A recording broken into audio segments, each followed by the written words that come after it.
Campbell's comments, out and about. Find myself in beautiful, just out of Chuka, I suppose it is. God's country. God's country. I hear that everywhere I go. Doesn't matter where you are, it's God's country. But no, it is a beautiful part of the world. And I actually learnt my craft just up the road at Jack Caldo's old place. Oh, did you? Yeah, many moons ago, actually. Remember Jack from when he was a young fella? Yeah. Good guy. We won't go there on the dates and times, but yeah, Alabar Farms, it's evolved a lot since then, that's for sure. It's a very big concern. Firstly, how long have you been, or how long has the farm been here in Echuca? It was either 78 or 79. Yeah. So yeah, and expanded, like this side of where we are now, this was bought after, but yeah, the main block was 78 or 79. So 44-ish years ago. Yep. Wow, which is a huge concern, and it's a great concern for harness racing. I'm out here like part of with the build up to the sales and that, trying to promote farms and what the farms do and highlight them, but also to get people to make sure they come. You've got 2 sales drafts this year for yourselves, yes. Under the Alabar banner, Nutrien in Sydney, which is February 20, and then April 3rd in Melbourne. That's it. Looking forward to it? Yeah, definitely. No, looking forward to Sydney, especially, like something new, and getting up there and hopefully, we're taking a small select draft up there, trying it out and see how it goes. But I think it's really looking forward to it. Should be positive. It's very different, as you say, very exciting. I'm excited about it. I'm going to be there. I think it's at Warwick Farms where the place is, and it's beautiful going to be, and it's a purpose-built sales complex as well. So, and people can stay there at the motels and everything. So could be a lot of fun and good party atmosphere. Could be a bit dangerous. So I don't know. A couple of your good mates, you might just want to be a bit careful with. Don't hang out with the Ben Stud crew too much if you want to wake up fresh. Yeah, good point. And don't drink with them because it is no good. No. I know another guy that mentions that. I try to promote what studs and farms have. One thing that I have noticed while I've been walking around here, Brett, and sometimes I think it gets lost with a lot of places, staff. You've got a terrific amount of staff. You've got great staff that actually enjoy what they're doing, and I think that part, for starters, is one of the key components of any farm that's going to prosper. It's absolutely essential, and I hope everyone's happy. I hope everyone's happy doing their job, but it's essential that you have good staff, and we're lucky. This year's been a dream. Like, we've just had really good staff the whole way through. We've got a good core group of staff that, and this place is probably a little bit different to most in that, we've got the Stallions obviously, and then we've got the yearlings and the mares foaling as well. So, not totally unique, but it's a bit different to other farms. So it's, there's a lot going on and a lot of different elements to the farm. So, but we've got a good core group of staff and then some wonderful staff that are coming in this year as well. So yeah, it's really good. And there's lots goes on. You said there before, and we're going to try and showcase a little bit of it. I've been around and just got some footage. This is the one-stop place, basically, for everything. You've got stallions here, so you start off before they're even their inception. How many stallions do we stand? 10. 10 stallions? Yeah. And they're all ranged. There's a couple of internationals, quite a few. I don't know what we call them. Vic Bred Pure, we might call them that. But Australia and New Zealand race horses. Yeah, and that's something we've probably focused on a little bit, more. We're still keen to get those good stallions from America, like the Always Be Mickeys or the Captain Crunches and those sort of stallions. Those really, Better's Wish this year came on board as well, and Lazarus. But we're also keen to add those really, the elite racehorses down here, like your Vincents and your Ride High and your Ultimate Snipers and those Storm Inside, Elite Stride. That's probably been a little bit of a change for us. But when you look at their genetics, they're very similar to the American born stallions, and we've seen them down here. It's still a little bit of a way to get the breeders to support them. Not fully, like it is definitely changing. We're definitely getting the numbers. Probably just need to work on the quality horses to get to them. But that's something as well, that you'll see the studs are doing more of as well. Like I know we've invested heavily in our broodmare band, and we're breeding a lot of those good mares to those, those sort of stallions to give them an opportunity in their first year and first and second years. And I was actually going to say that, and we're going to get to the yearlings sort of at the end, the ones you've got in for the Sydney draft. But you've got 4 fillies. And a couple of the other farms I've been around. The quality of fillies that are on offer this year, they're just amazing. The breeds just keep improving and improving. There's one that you've got here that's out of the Kept for Pleasure. It's out of a daughter of Kept for Pleasure. Yep. Kept for Pleasure broodmare gem. And people have got the opportunity of getting a well-bred filly out of that whole family. That then turn around and come back to these others, so it can keep producing and keep getting better and better. Absolutely, yeah, no, for sure. And that's it's a great thing about a yearling sale. You can go there and buy a good, filly, race it, and then breed from it later. So as you buy into these families, you sort of sometimes the stud does a bit of the hard lifting, and that's like Pat Driscoll's, a prime example. We're probably following him a little bit, with the pacing side of it more than the trotters, but they do the hard lifting. You go to the sale, you buy them, and then you race them, and hopefully win some good races, and then you breed from them later, and you've got a really nice brood man. And probably a little bit, and it's the same as Pat, sometimes you guys actually have to take a hit. You might value a horse at something, but the market doesn't meet that. You just have to sell them at that, which can be a bit of a frustration. Oh, I don't know if it's a frustration. It's just what it is. Like if you've been breeding in the commercial market for a number of years, which I've sort of have with my family, back in WA, you quickly realise that. That they're worth what someone's willing to pay for them, and sometimes that might be less than what you think, and if it is, you can sometimes take them home where you take a hit. You either do it either way, but there's no point crying over it. It's just what happens on the day. That's just reality. Brood mares, we'll get to the foals in a minute, but you've got a beautiful paddock of mares and foals just not far from the farm, and I will get some footage. I haven't got it just yet of those. One, they get raised on beautiful irrigated land, but how many mares on the farm? It's a good question. I think normally we've probably got around 80 odd permanent, and then probably up to 120 odd roughly, and then actual breeding mares, and then a group of old retired ones and some tease mares and stuff. So I don't know, I might touch 160 or something like that. And we're going to touch on the older guys in a minute. Don't let me forget that, because it's actually one thing that is key. And breeding, so it's a one-stop shop. You guys foal them down. Yep. You can get them, you can conceive them, you can keep them here, and then you can foal them down. So it's a little bit like quite a few of these that I've gone around and done, where you're able to do everything, and then you can actually raise them and produce them on. Yes, exactly. No, for sure. One thing that hasn't happened in harness racing in Australia and predominantly Victoria, but does happen in New Zealand, and I know Alabar New Zealand is very, very big on this, is weanling sales and selling weanling sales on. Is that something that may be on the radar for Alabar Victoria? It could be. Yeah. We've sold 5, I think, maybe weanlings in the Nutrien sale this year, or last year, sorry, winter sale.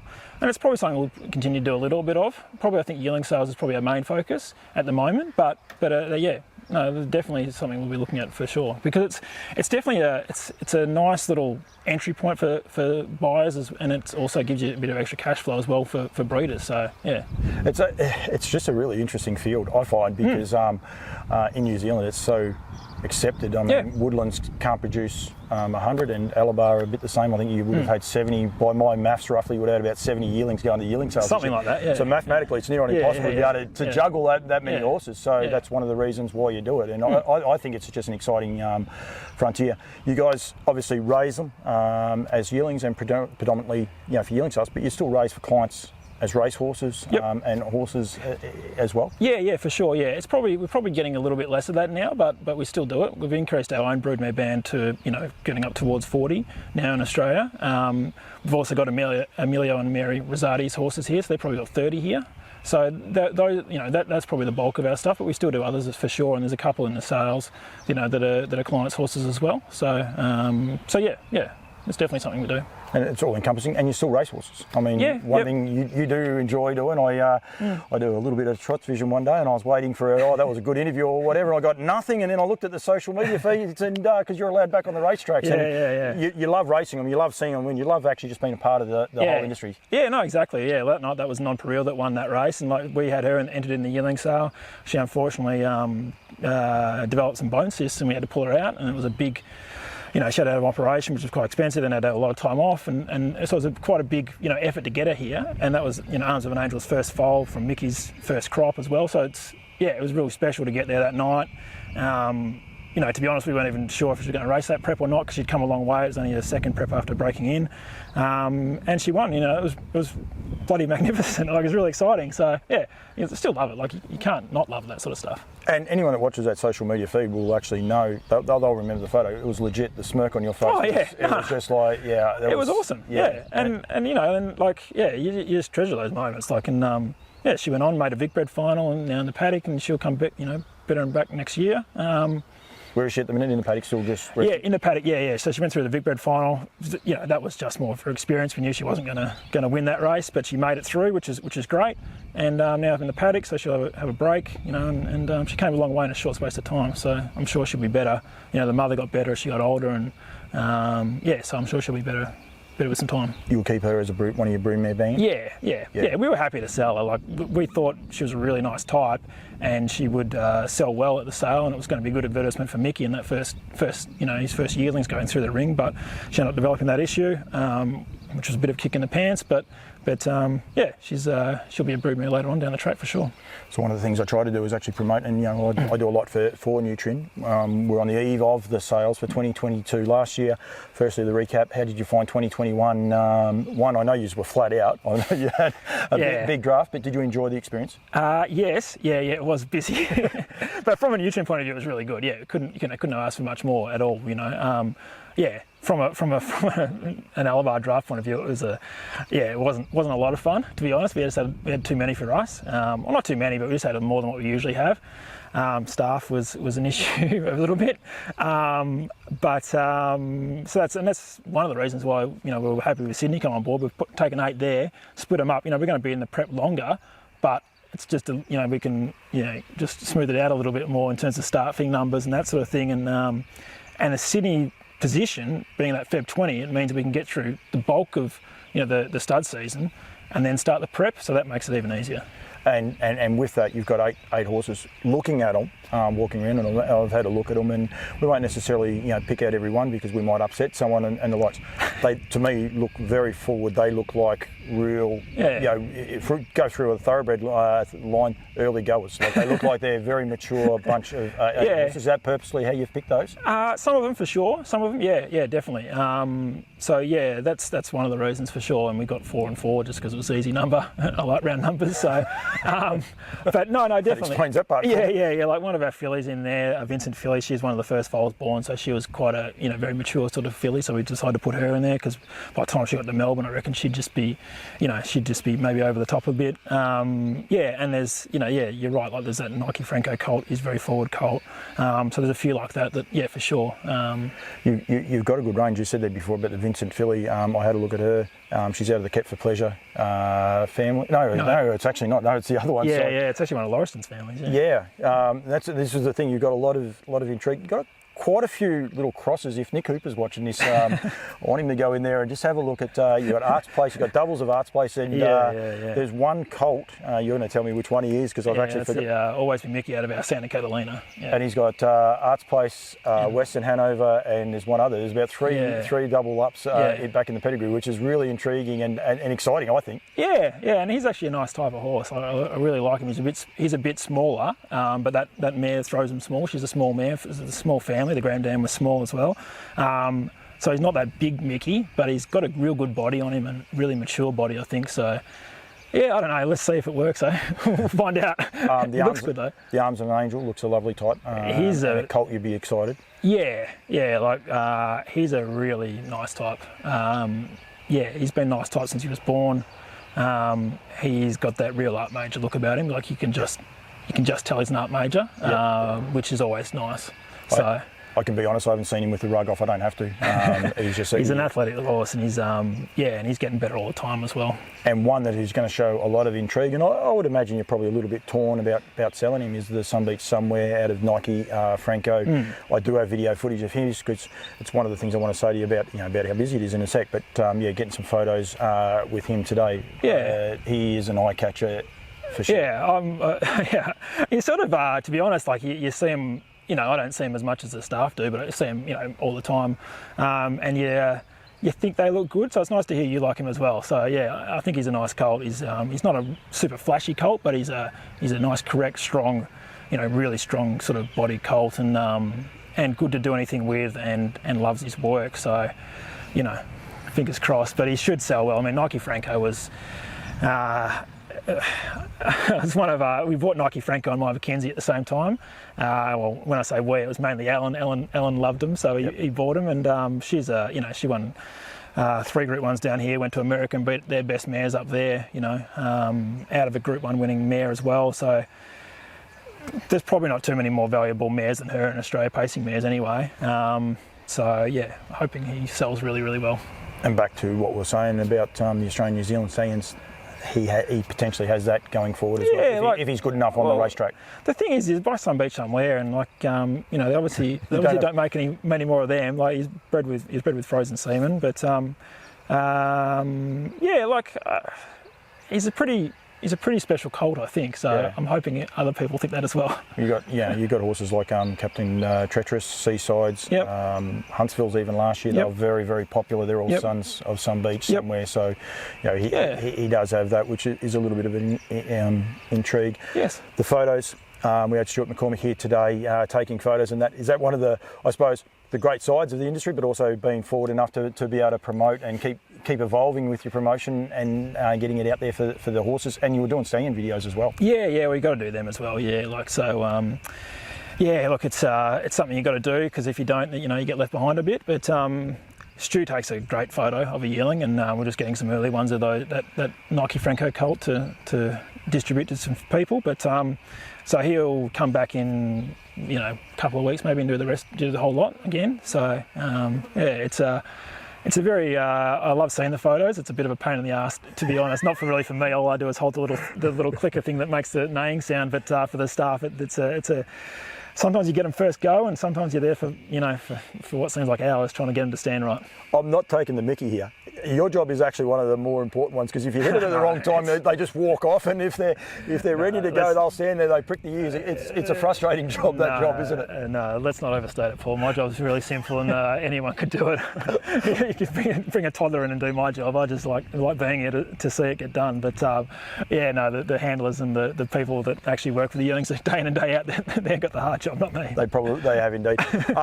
Two things before I go. One, with your yearling draft, especially with the guys in Sydney, they're all in here at the minute, but to encourage people to get out to these farms and get a look. You're always open for inspections? Yeah, absolutely. Yeah, like, you know, we stop collecting the stallions next week.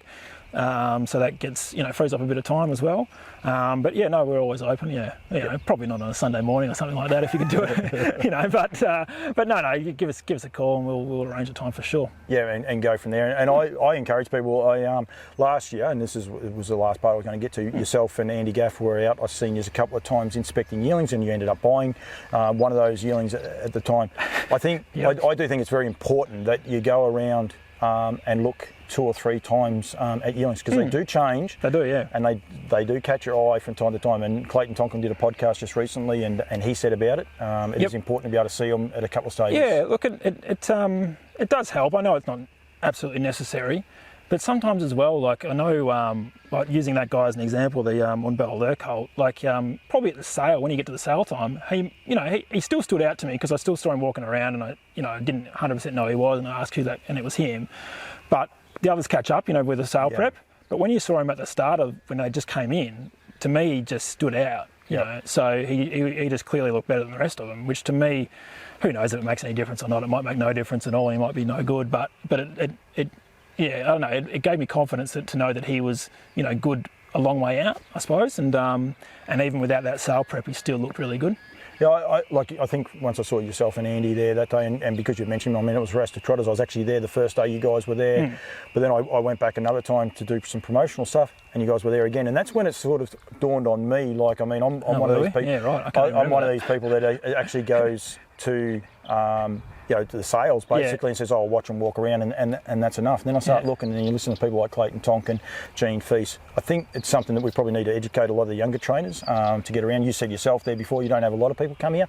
We want more people to come here. You know, like I say to people, make a field trip of it. I was up in New South Wales. I was saying they're only 8 hours away. You know, you can go to Northern Rivers just from here. We've got Pangrazio's in Rochester. There's plenty of farms that people can go around to make a day of it. And I think it's very important to be able to see them. Don't have to pick all their legs up and that. Just have a look at them and just see what sort of temperament they have at their home. I think there's a little bit of a key part to that. And for sure. And like, you know, we all like to promote the as a breeder and a vendor, you want your horse to be shown at its very best.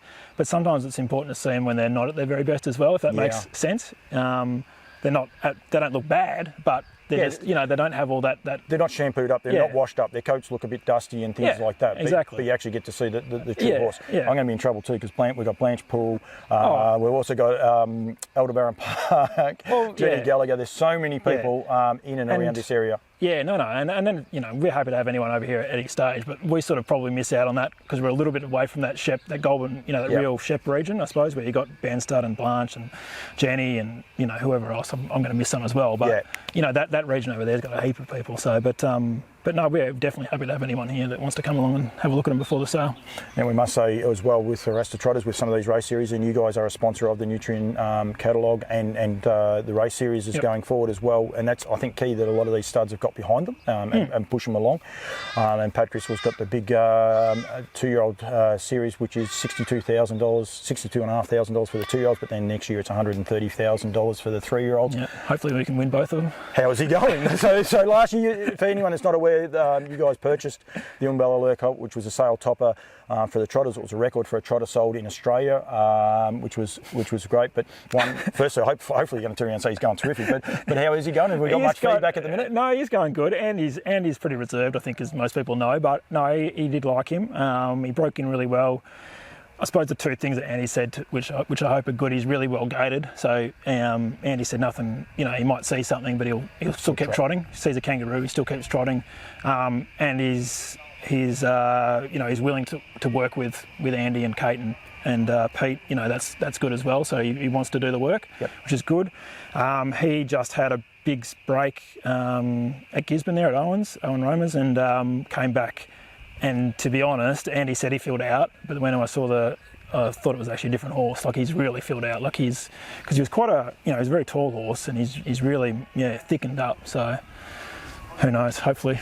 Anyway, but no, Andy's really happy with him. So, you know, it's better than the alternative and saying he's no good. So no, and that's all positive. I mean, and I like that because, I mean, you guys haven't said he's flying or anything along those lines, which is the spiel. Hopefully, once he hits a racetrack, he'll do the talking for you. Yeah, Andy never does huge amount of speed work with him, especially early. It's more about education and that sort of thing. But I must admit, you know, I'm not as au fait with the breaking in of trotters and that sort of thing as I am with the pacers. But the fact he's such a good gated horse and wants to do the work, I think, you know, they're two great characteristics. You know, he's obviously got a good mind in there and a good gait. So, you know, that's good.